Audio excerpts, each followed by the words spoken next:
Hi guys, this is Tablet-News.com and I'm here with the review of the Samsung Gear 2 Neo. This model was launched at Mobile World Congress 2014 with the Galaxy S5, with the Gear 2 and the Gear Fit. I've already reviewed the Galaxy Gear at the end of 2014, at the end of 2013, and I was pretty impressed by the design and by the display. Also recently I have reviewed the Gear Fit from Samsung, and finally the Gear 2 Neo has arrived for testing. This model is priced at about $199 on Amazon.com, and in the minutes that follow you'll find out if it's worth purchasing or not, or if you're better off with another fitness bracelet. I'm using it with the Galaxy S5, as you can see. So we already reviewed the Galaxy S5 quite a while ago and we had some pretty good impressions about it, but now it's time for the smartwatches of the new generation from Samsung to be reviewed. First of all, this model measures 10 mm in thickness. It weighs 55 grams, so it's lighter than the Gear 2. Keep in mind, this is the Gear 2 Neo. The Gear 2 weighs 68 grams, this one weighs 55 grams, so it's obviously lighter. It also resembles the predecessor quite a bit, the first Galaxy Gear. Only the fact that it replaces the metal with plastic, as you can hear and as you can see. The case is made of plastic, it feels pretty light on the wrist, and the on-off button has been moved to the front, also serves as the home button. It's a multi-purpose button, home button, on-off button, and even a button that you can use to control some of the settings. For example, the outdoor mode, or the restart of the device, or even the sound levels. Other than that, we have a look at the back and we open up the belt. Here we go. On the back side we find the heart rate monitor right here below those pins, and by the way, those pins are used to connect to a special accessory for charging the device. This model comes in black or gray, depending on what you like. You can also swap the belt for an orange one. As far as I know, this is a waterproof and dust-proof device, and you can see that the belt has some special texture here, so it would adhere better to your hand, so the grip is greatly increased and actually stays on your hand. Sadly, this rubber belt will get pretty sweaty as you get sweaty, and this is how you clip it onto your hand. As you can see, it takes some doing, but if it snaps on and you do this gesture to activate it, right now it's pretty loose, but you should tighten it up in order to increase the precision of the heart rate sensor. As I said, the grip is good, but it kind of makes your hand sweat because of the material, which is plastic and rubber. We have 10 holes available on this belt, so 10 levels of length depending on the size of your wrist. The mechanism holding it together is made of metal. This is it. It has Samsung etched on it, and the concept is simple. It goes something like this. Once you insert it here, you should fit that pin into one of these 10 holes. You choose your preferred length, insert the pin, do something like this, and then you fit it right here, and you've got a smartwatch on your hands. As I said, it's pretty hard for this latch to actually be closed properly, at least the first few times. This model can withstand being dunked into water with a depth of 1 meter for about 30 minutes. Internally, the hardware includes 512 megabytes of RAM, pretty much like a lower-end smartphone, 4 gigabytes of internal storage, and we also have a 1.633-inch screen that has a resolution of 320 over 320 pixels, since it's a square screen with a diagonal of 1.63 inches. It's a Super AMOLED screen, that's why it's so crisp. We have connectivity that includes Bluetooth 4.0, also infrared. This here, at the top of the screen, is an infrared emitter. Inside the device, you can find a dual-core 1 GHz processor, an accelerometer, gyroscope, and a heart rate sensor that you can see right here. Plus, we also have speakers here. These little holes are actually speakers, and we also have a microphone included in the device, which I'm guessing is about here. The battery available on this model is a lithium-ion unit with a capacity of 300 mAh. On paper, it should give you about 2 or 3 days of usage. I got a maximum of 2 days, and if you use a lot of notifications and a lot of connectivity to the watch, to the smartphone, and a lot of apps, you'd get about 1 day, maybe 1 day and a half. so not as much as they promise you. The charge time is about 2 hours, maybe a little bit more, and frankly speaking, the battery could be better, especially considering the other fitness options that are available out there. By the way, the charging is done through this accessory right here. You take it, you fit it straight on top of these pins, and here you have a micro USB port where you connect the charging accessory, and that's pretty much it. Okay, we continue the review with the audio side of things. We have a music player on this device, and we also have speakers this time, and let's crank up the volume. It's maximum. You can play stuff via Bluetooth, so when you go jogging, you don't need your smartphone to listen to tunes. You can listen to tunes straight from the device, either via speaker or via Bluetooth headset. Let's play a song. Maximum volume, by the way. Speaker right here.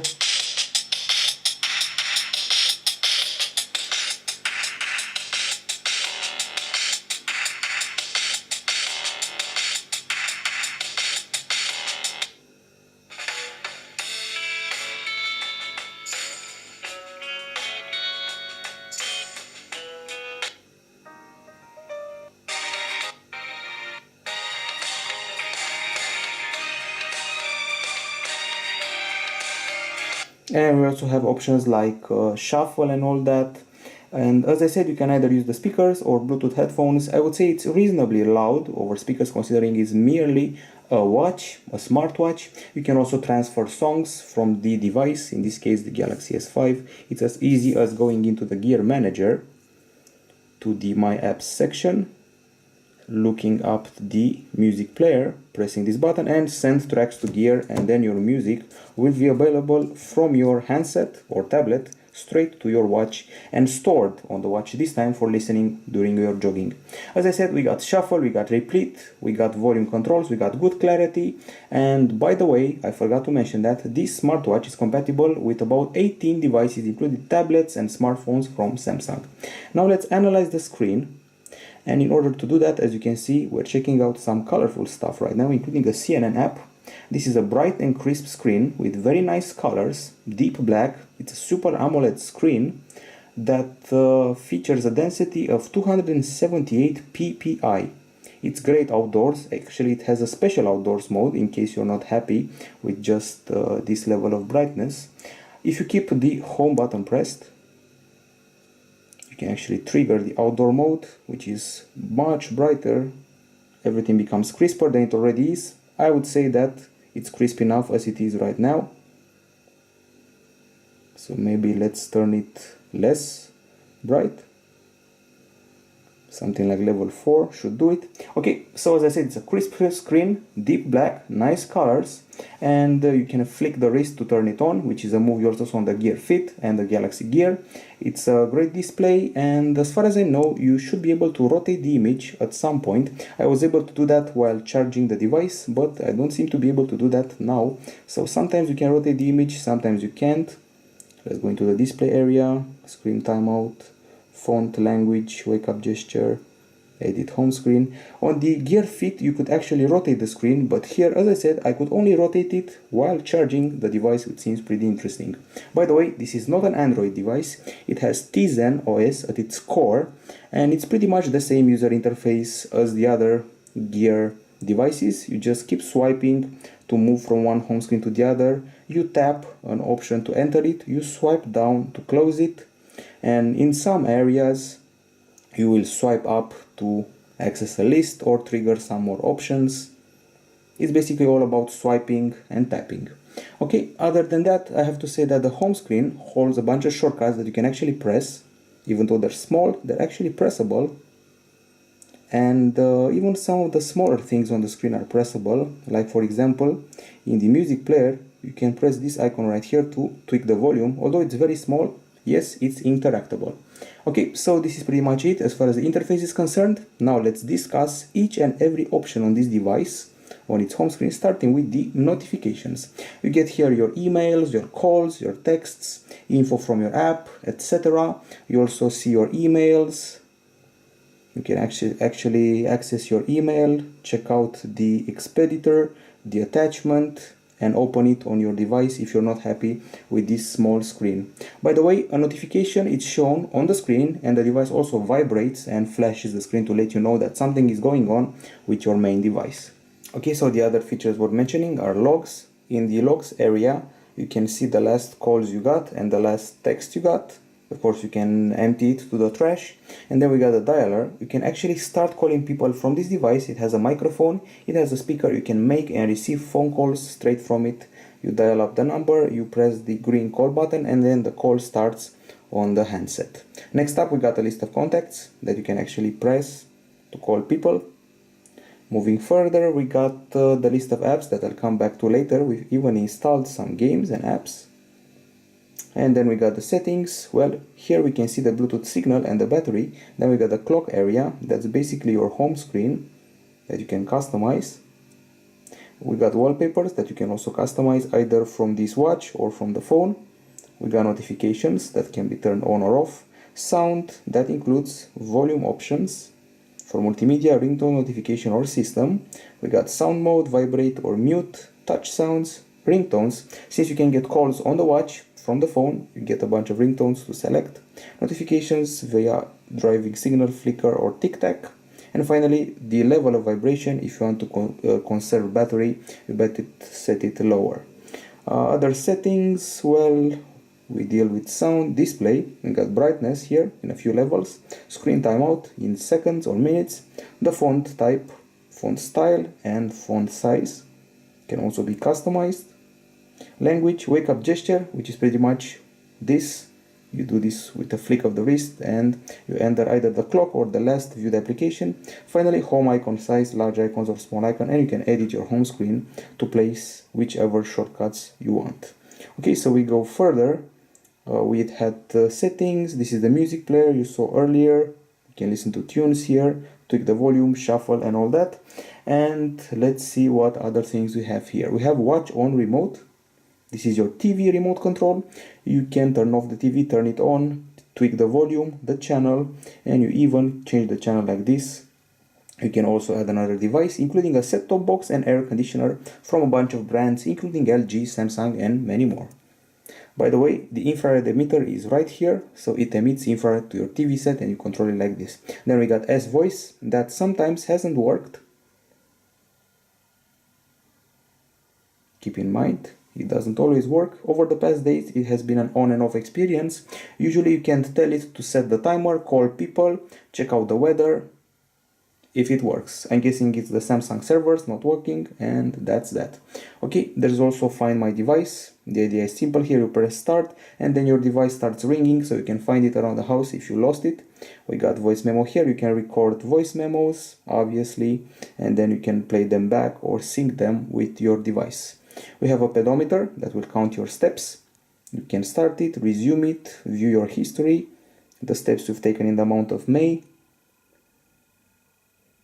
the number of steps on these dates. The ideal would be 10,000 per day. By the way, you can also change your goal and you can also share your performance via Facebook. You can also reset the steps. And that's all the pedometer has to offer. And then we move over to the exercise area where we got running, walking, cycling, or hiking. Okay, so let me walk you through this. You start off by entering the app, you press start to start it. Obviously, you can view here a history of your running, you can view the calories you used up, you can share it via Facebook, you can set a goal in distance, time, or calories, and then you can activate coaching options like the training effect for hardcore passionates or beginners. You can set up the time, a maximum heart rate, and speaking of heart rate, if you check this box right here, throughout the exercise you'll see the heart rate displayed on the screen. It's taken through this sensor right here through your screen while you're working out.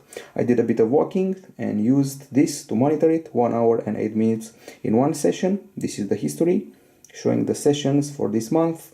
This is one of them, and shows up right here with the activity type, start time, duration, distance, calories, and average heart rate. All of them monitored safely here and shareable via Facebook. Yet again, goal, distance, time, calories, and yet again a coach to show you the effectiveness. So this is pretty much it. If you're an indoors type of guy, if you do exercise indoors, this is not much use to you because it actually needs you to go outdoors to monitor it properly. So if you stay in one place and use a treadmill, this is not much use to you, but maybe in the future they will improve it. Okay, so we finished with the exercise. We got controls here for the volume and brightness, and we got heart rate. It's that time of the review where we check out the heart rate using this little sensor right here. So we put this on your hand. Sometimes it's an on or off experience. The idea is to put it below your wrist bone because it can't feel it, and the idea is to have less hand hair than I have. So let's give it a shot. You can see here a history of my heart rate: 71 BPM, 75 and 75. Let's see if we can keep the 70s.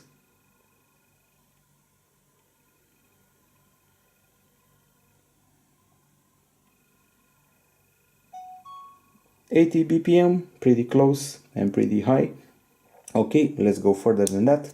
So you can measure your heart rate recently, but if you're pretty sweaty, the device is sweaty as well, and you have a lot of arm hair, it will be a problem to measure it properly. Let's go further, and we reached back to the home screen. Now let's analyze the apps installed on this device. So let me start off with the first one, which is contacts. You already saw the list of contacts. We got controls, we got a dialer, we got email, which is synced directly from your standard email client from Samsung, from your device. You can see the email like this. You can check out the text. You also have an attachment, and you can select view on device if you want to view the full content. You can also delete emails like this. So pretty simply and pretty intuitive. Next up, exercise, find my device gallery. If you have pictures, you can scroll through them like this. If you have them, heart rate, logs, media controller. This is basically your remote control for the device. If you have tunes there, you can press play and play it, stop, forward, plus and minus for the volume. And this applies for both the audio and the video as far as I know. Then we got messages showing you the text you received. You can also reply to them with a bunch of templates that can be customized from the device. And then we got music player, notifications from Twitter, Google Play, Samsung, messages and email. A lot of apps that can send notifications to this, but I will show you that later on. Pedometer, schedule. If you have no events today, it shows no events. Well, tomorrow some events. Those are from Facebook. They're pulled straight out of Facebook, so that's pretty cool. Back to the apps. We've got a stopwatch that speaks for itself, a timer, yet another feature you're used to, voice memo, you already saw it, watch on remote, weather, it pulls the weather from the handset, and sleep. Well, just like the Gear Fit, this can monitor your sleep. You press start, you sit on your bed, you sleep, and at the end of the sleep, you check out the sleep pattern. The device has an accelerometer inside showing you how much you've moved during sleep. The less you move, the better your sleep quality is. And you have a history, you have a blocking mode to turn off your notifications, and you have a help area here. It measures your sleep pattern data, and you can start and stop gathering sleep manually. After you wake up, you can check your sleep data and motionless sleeping time. There's no special area for that in S Health, but maybe someday it will be, because it's a pity we cannot create graphs of our sleep. And we're in the app section. Well, we have to show you some of the apps I have installed. I've installed a game, it's called Flappy Spaghetti. On such a small screen, you can only play stuff like Flappy Bird, or in this case, Flappy Spaghetti. Trying to play it, pretty much sucking at it. On the first Galaxy Gear, I used to play a dice game, so pretty basic games here. I also installed Sleep Genius, yet another sleep tracking application. It's more advanced than the standard sleep feature. We have sleep mode, revive cycle, tips, and more.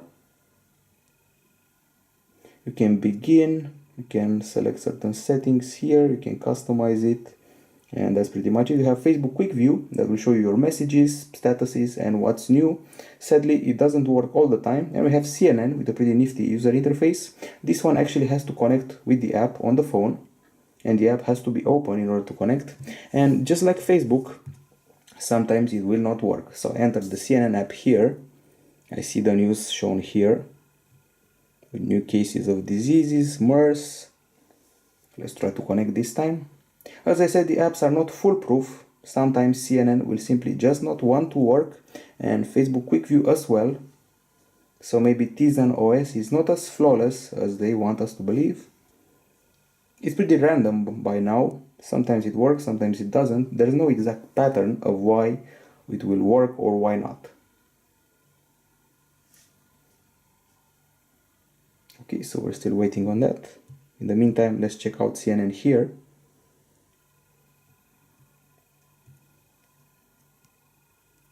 And we're closing it down. That was the app section on this device. You saw all the apps we have installed here. You can install even more, but now let's go to the gear manager on the Galaxy S5.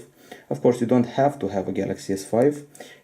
The device is compatible with about 18 devices as far as I know from Samsung, and the list is growing. So here we got the home screen styler. You can change the style of your home screen with either wallpapers or clock. We have digital clock, dual clock, event clock, pedometer, and various stylings that you can apply to make it more stylish. Then we got S Health, taking you straight to the app and showing you everything that's been synced to your account. And by the way, apparently S Health has been upgraded and you have to do it all over again, which kind of sucks. Okay, and here you can transfer the pedometer data at a certain interval, or you can transfer it now. We also have the notifications area, and this is the area where you can find the list and the limits to your notifications.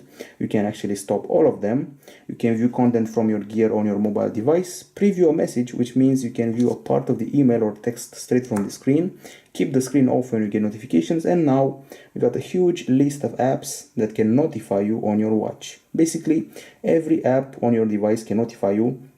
As far as I know, the non-essential app, and by essential I mean calls, email and weather, the non-essential ones can give you about 10 apps to notify.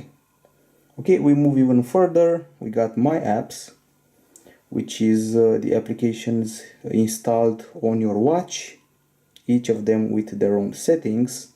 For example, in the music player area, you can send music tracks to the gear, and in the email area, you can add new accounts, change signature. You can also refresh the weather, change setting here as well. In the voice memo area, you can transfer stuff. So each of them has their own sub settings. And then Samsung apps, you can download new applications for your smartwatch, either from the entertainment area, financial area, health area, games, styling things. You got Dice, you got Flappy Spaghetti, you got Fish Dummy, lifestyle, social networking. We even have Feedly available here, but there aren't any groundbreaking applications. Okay, and then just find my gear. If you lose it, you tap start, it will start emitting a sound, and then you'll find it under the couch where you probably lost it. Okay, so another area here, we reach settings. Here you can backup and restore, select the purpose of the double press of the physical key on the watch, auto lock, wake up gesture, you can edit text templates. These are the ones you send to people calling you or sending you texts. What to do in the case of an incoming call, and install app from unknown sources. And that's it. That's the gear manager on the Galaxy S5. And now I'm going to do a little bit of a demo. So imagine the phone is off, the screen is off. I have my iPhone here and I'm going to use it to send a text to myself on the Galaxy S5. So I'm going to write test text and send it. Then I'm going to place a call so you can see the notification. The text has been sent, waiting for it to signal that. I have to warn you, there will be a bit of a lag. Still waiting and waiting. That's the network, folks. In the meantime, let's try a phone call. So here goes nothing. We're calling it right now.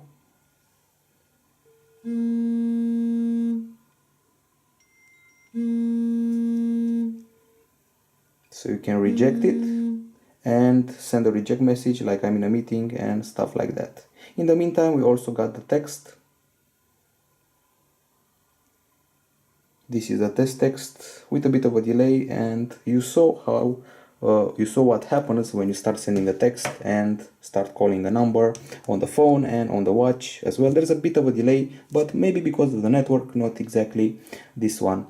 I have to say that as far as the fitness is concerned, this is pretty much like the Gear Fit. There's not exactly a huge difference, of course, aside from the design. And it would be nice if you have a map of your running, if you're doing stuff outdoors, maybe a GPS inside, and maybe a special use modes from indoor users. Okay, now let's give it some pros and cons. On the pro side, it's a light device, lighter than the Gear 2. It has infrared right here at the top. It has a very crisp display. We have a speaker right here. It has 4 GB of storage inside. You can make calls from it and answer calls. You can listen to music straight from it and not use a phone. You won't need it. The learning curve to get to use it is pretty small. We have a nice notification system that's pretty efficient. I would say decently efficient in my case. And I would say that it's more independent than the previous smartwatches I've tested. It's also waterproof. And once again, you can make calls from it, which is kind of cool, but it's not totally independent from the smartphone or the tablet. On the con side, it's less premium because it's made of plastic, less premium materials. The battery is not that great. I barely got to 2 days. The price, well, it's pretty high, $200. The texture of the belt kind of makes you more sweaty than you would have gotten on a normal workout. And the belt is pretty hard to latch on. You have to get the latching system on properly, and sometimes you feel like you're overpressing it. And there aren't too many nice, useful, and actually good looking apps here, or actually some working apps, because you saw earlier that the apps I was playing with, Facebook Quick View and CNN, were not exactly working. So let's give it some grades. The Gear 2 Neo gets an 8 for design, an 8.5 out of 10 for the hardware, and an 8.5 out of 10 for operating system and user interface. The final grade here at Tablet-News.com is 8.33 out of 10. Okay, so that's it. It's basically a cheaper Gear 2, but I would prefer the premium experience and paying just a little bit extra and not exactly paying $200 for this plastic phone. So 8.33 out of 10 here at Tablet-News.com. Bye bye.